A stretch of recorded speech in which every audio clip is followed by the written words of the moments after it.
따라가는 경우가 많다. 그래서 이제 반갑습니다. 우리는 세상을 살면서 타인의 말이나 그런 것을 듣고 또 보고 그렇게 살아가는 경우가 많습니다. 그러다 보니까 뭐 사회 종교도 빠지고 또 사기도 당하고 그렇게 하죠. 그렇게 해서는 안 되겠다. 우리 자신이 스스로 판단하고 귀로 듣고 해야 된다. 오늘은 그런 이야기를 하겠습니다. 독일의 시인 릴케라는 사람이 있습니다.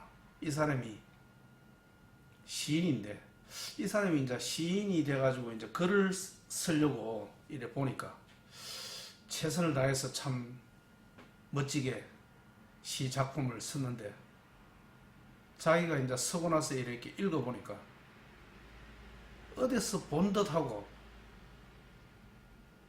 아무리 잘 적어도 어디서 본 듯하고 어디서 모방한 것 같고 그랬던 것입니다. 그래서 왜 그럴까? 이제 그 사람이 이제 곰곰이 생각을 했던 것입니다. 그러니 그 사람이 주로 우리 주위에는 또 우리 살아가는 삶에 있어서 주로 다른 사람들이 하는 그런 거 보고 듣고 이야기 듣고 그것을 하다 보니까 자기가 아무리 시를 좀 창의적으로 독창적으로 좀 멋있게 쓰려고 해도 안 되는 것이었습니다. 그런 생각을 하게 됐던 것이죠.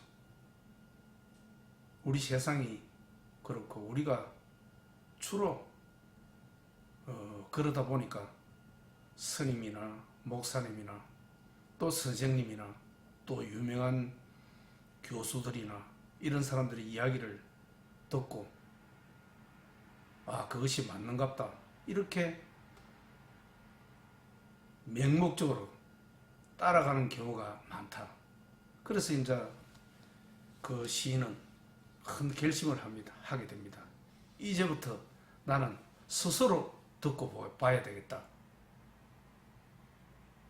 오늘은 그런 이야기입니다. 과연 우리는 스스로 듣고 보느냐? 공자님께서 이런 이야기를 했습니다. 수리부작이라고. 나는 단지 옛 승인들의 그런 좋은 말을 단지 이렇게 기술했을 뿐이지 내 스스로 창작한 것은 아니다. 대단히 겸손한 표현이죠. 그렇다는 것입니다. 우리 세상은 그런 것입니다. 독창적으로 무언가를 한다는 것은 공자님의 말씀처럼 어렵고 하다는 것입니다. 그러니 릴케 시인이 아무리 글을 잘 적으려고 해도 무언가 어디서 본 것 같고 비슷하고 그랬던 것입니다. 또 이제 일전에 제가 한강 노벨 문학상 받은 한강의 그 명문장이라 그래가지고 한강의 책에 나오는 좋은 문장 이것을 소개하는 것을 제가 유튜브에서 봤습니다. 그래서 한강의 그 노벨 문학상 받은 사람이니까 뭐 좋은 게 있는가 싶어서 제가 한번 들어봤죠. 그런데 한강이라는 사람이 그 책 속에 나오는 좋은 문구 문장을 제가 들어봐도 다 어디서 들었던 것, 어디서 본 것, 다 그런 것입니다. 독창적이라고 저는 볼 수가 없죠. 우리는 전부 그런 세상의 속에서 살기 때문에 다 그렇게 보고 배운 것들입니다. 그러니 그렇게 보는 것은 이제 그 책에서 보면은 장자의 책에서 그런 내용들이 나옵니다. 그래서는 안 된다는 것이죠. 스스로 듣고 보아야 한다. 그런데 우리는 과연 스스로 듣고 보는지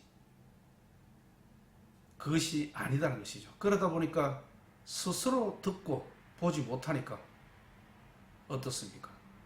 사이비 종교에 빠지고 목사님들의 말을 듣고 스님의 말을 듣고 하죠. 그것은 스스로 듣고 보는 것이 아닙니다. 스스로 듣고 보는 것이 아닙니다. 스스로 듣고 봐야 한다는 것입니다. 그러니까 우리가 그런 이야기를 안 들을 수는 없지만 듣더라도 결론적으로 최종적인 평가는 내가 하는 것입니다. 그것을 점점 더 이렇게 비중을 많이 둬야 하는 것입니다. 선생님이나 교수님이나 의사나 변호사든 누구든 간에 그 말을 100% 믿어서는 안 됩니다.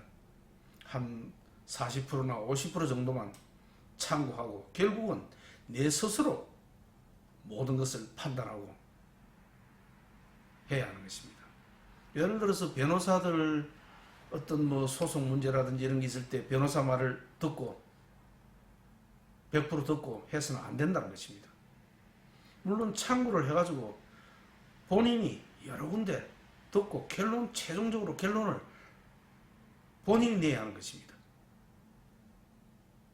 변호사들은 결국은 자기 이익을 위해서 그 의뢰인한테 그렇게 말을 하는 것입니다. 그것을 알아야 한다는 것입니다.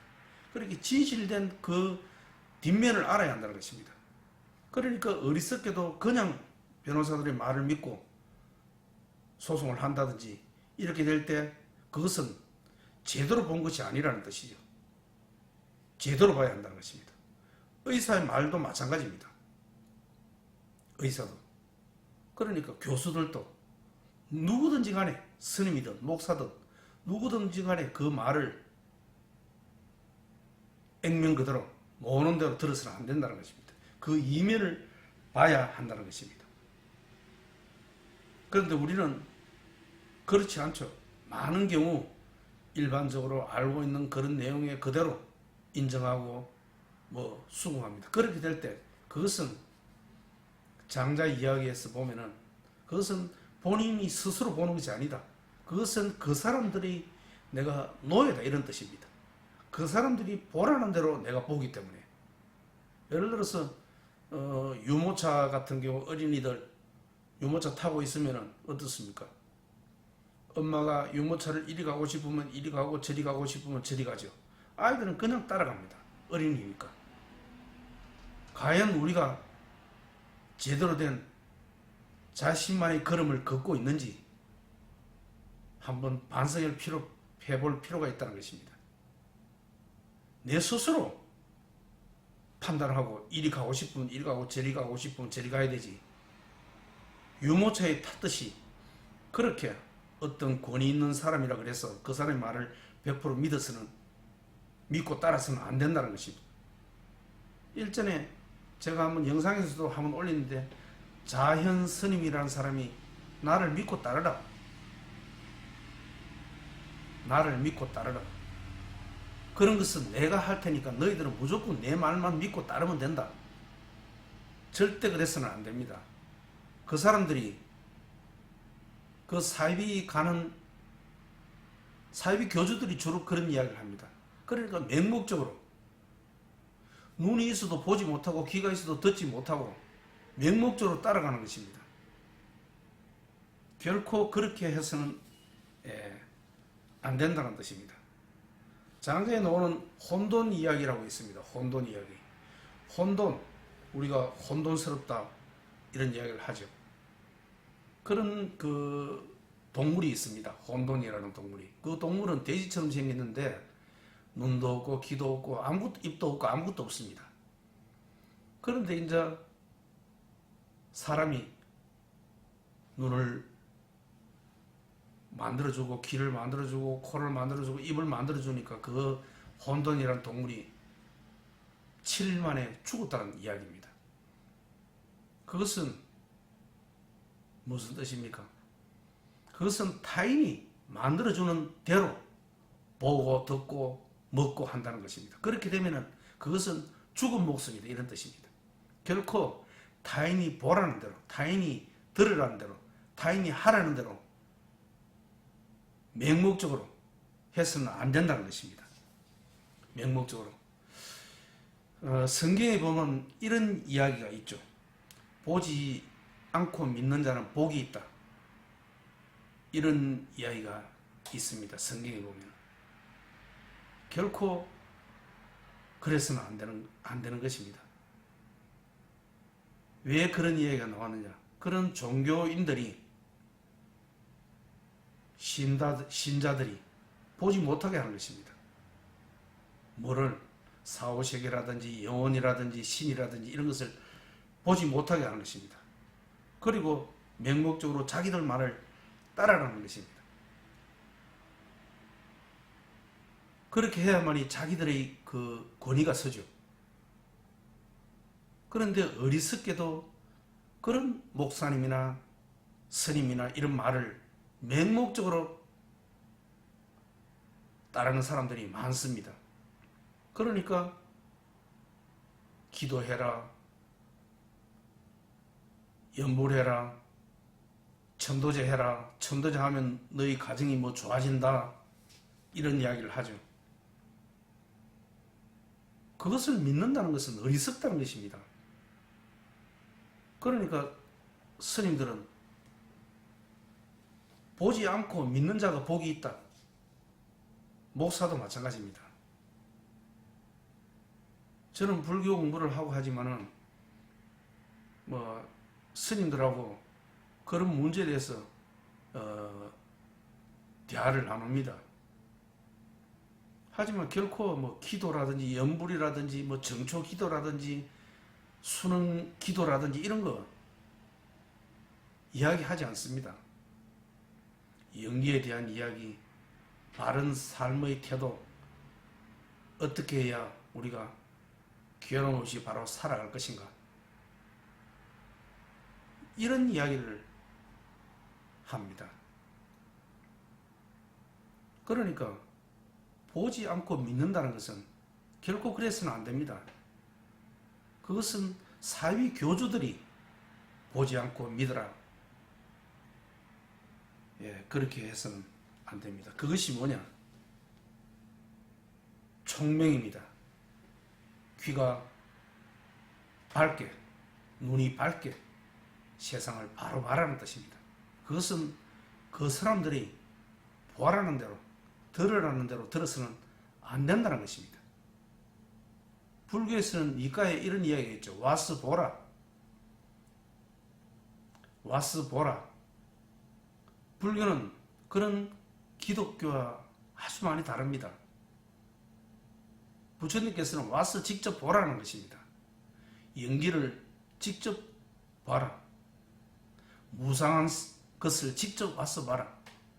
죽음을 직접 와서 봐라. 그러면은 무상하다는 것을 알게 되죠. 그러니까 불교는, 진정한 불교는, 제가 말씀드리는 불교는 부처님 당시 근본 불교, 진정한 불교, 종교 이전의 불교, 이것을 이야기합니다. 지금의 모르시는 분들, 후대에 종교화된 불교, 저는 그런 것을 공부하지 않습니다. 종교화된 불교, 저는 불교, 철학, 이런 불교를 말합니다. 부처님 당시 근본적으로는 불교는 종교가 아닙니다.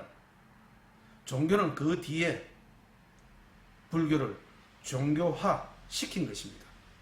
그러니 기도해가지고 연불을 하고 복받고 나중에 죽어서 부처님 곁에 가고, 이런 것은 불교를 종교화 만드는 것입니다. 종교화 만드는 것입니다. 진짜 오리지널 부처님 당시의 불교는 인간의 괴로움에 대해서 어떻게 하면 괴롭지 않는지, 이렇게 하면 괴롭지 않더라, 그런 담마, 진리에 대한 이야기입니다. 저는 항상 그것을 공부하고 있습니다. 어떻게 하면 괴롭지 않은지. 그것은 세상의 진리에 대한 이야기입니다. 종교하고는 완전히 다르죠. 그렇게 착각을 해서는 안 됩니다. 제가 하는 그 불교를 이야기를 들을 때, 물론 뭐 제 영상을 스님들이 뭐 들을 수도 있습니다. 들을 수도 있지만 저는 그 종교화된 불교를 이야기하지 않습니다. 어떻게 하면 괴롭지 않게 우리가 살아갈 수 있는지, 그 진리에 대한 이야기, 담마에 대한 이야기를 저는 합니다. 자, 그러니까 이 불교는 그 기독교와 완전히 다르죠. 기독교는 보지 않고 믿어라. 저는 보지 않고 믿어서는 안 된다. 스님이나 목사님이나 다른 교수님이나 의사나 변호사나 누구든 그 사람의 말은 50% 밑으로 봐야 됩니다. 그리고 최종적인 내 눈으로 보고 들어야 한다. 그렇게 해야 된다는 이야기입니다. 실제로 우리가 이제 팩트, 사실, 그것 또한 마찬가지입니다. 사회적으로, 국가적으로 이것은 팩트다, 사실이다. 그것은 우리 눈을 가리기 위한 수단인 경우가 상당히 많습니다. 그러니 그것을 의심하고 관찰해야 하는 것입니다. 의심하고. 예를 들어서 정치적으로 어떤 큰 이슈가 있을 때 국가에서는 무슨 다른 문제를 의도적으로 이렇게 드러냅니다. 연예인들 스캔들이라든지 여러 가지 이런 식으로 드러냅니다. 중요한 것은 그 정치적 이슈를 감춘다는 것입니다. 그런데 우리가 그것을 보지 못하고 밖에 드러난 것만 본다면 그것이 바로 제대로 보지 못한다는 것입니다. 그것은 눈이 있어도 보지 못하는 명인과 마찬가지입니다. 그러니까 그 너머에 있는, 밑에 있는 보이지 않는 것을 볼 수 있어야 그것이 제대로 본다는 것입니다. 자, 우리가 저 산을 볼 때 산에 무엇이 보입니까? 산 꼭대기가 보이죠. 그런데 꼭대기만 봐서는 안 된다는 것입니다. 보이지 않는 그 너머, 산 꼴짜기를 함께 볼 줄 알아야 한다는 것입니다. 그것이 제대로 본다는 것입니다. 그렇게 할 때 우리가 사회생활을 할 때도 제대로 판단할 수 있고, 또 괴로움에서도 좀 벗어날 수도 있고, 또 사이비 종교 같은 데 빠지지 않기도 하고, 또 사기를 당하지도 않습니다. 바르게 살아갈 수 있다는 것입니다. 전부 사기당하고 또 뭐 사이비 종교에 빠지고 하는 것은 그 사람을 맹목적으로 믿기 때문입니다. 맹목적으로 믿어서는 안 된다. 맹목적으로. 일반적으로 우리가 살아갈 때 있어서 여러 가지 기준이 있죠. 그 기준 또한 맞지 않습니다. 자신의 기준으로 살아가야 되는데 사회에서 또는 타인이 어떤 기준을 우리가 일반적으로 사회에 있지 않습니까? 좋은 대학을 가야 된다. 대기업에 취직해야 된다. 뭐 나이가 어느 정도 되면 결혼을 또 반드시 해야 된다. 이런 사회적 기준, 타인의 기준, 그것이 거기서 어긋나면 내가 뒤처진 사람인 것처럼, 내가 모자라는 사람인 것처럼 그렇게 되어 있습니다. 그러니 거기에 우리가 어리석게 따라서는 안 되는 것입니다. 그렇지 않아도 얼마든지 우리는 잘 살아갈 수 있습니다. 그것은 사회적 기준이 아닌 나의 기준, 나의 기준으로 세상을 살아가는 것입니다. 나의 기준으로. 타인의 기준, 사회의 기준이 아닌 나의 기준으로 우리가 세상을 살면 됩니다. 그렇게 살 때 오히려 더 행복하게 살아갈 수 있는 것입니다. 행복하게. 사회적 기준은 어떻습니까? 경쟁, 남과 경쟁하는 것이죠. 남과 타인과. 그러니 타인과 경쟁한다는 것은 항상 우리가 경쟁에서 이길 수는 없지 않습니까? 접니다. 실패합니다. 괴롭죠. 그런데 타인과 경쟁하지 않고 내 스스로 경쟁하는 것입니다. 그런 경우는 항상 우리는 이깁니다. 타인과 경쟁하면 내가 이길 수 있지만 절 경우가 더 많습니다. 하지만 타인과 경쟁하지 마십시오. 내 자신과 경쟁하시면 하면 됩니다. 저 또한 그런 마음을 요즘 많이 먹습니다. 그러니 누구는 뭐 돈을 많이 벌었다. 요새 뭐 코인 같은 거, 주식 같은 거 돈을 많이 벌었다. 뭐 높은 지위에 올라갔다. 또 뭐 시장이 되었다. 국회의원이 되었다. 어떻습니까? 내 자신이 작아지고 기가 죽죠. 예. 절대 그렇게 하실 필요가 없습니다. 시청자 여러분도 마찬가지입니다. 자, 제가 말씀드리겠습니다.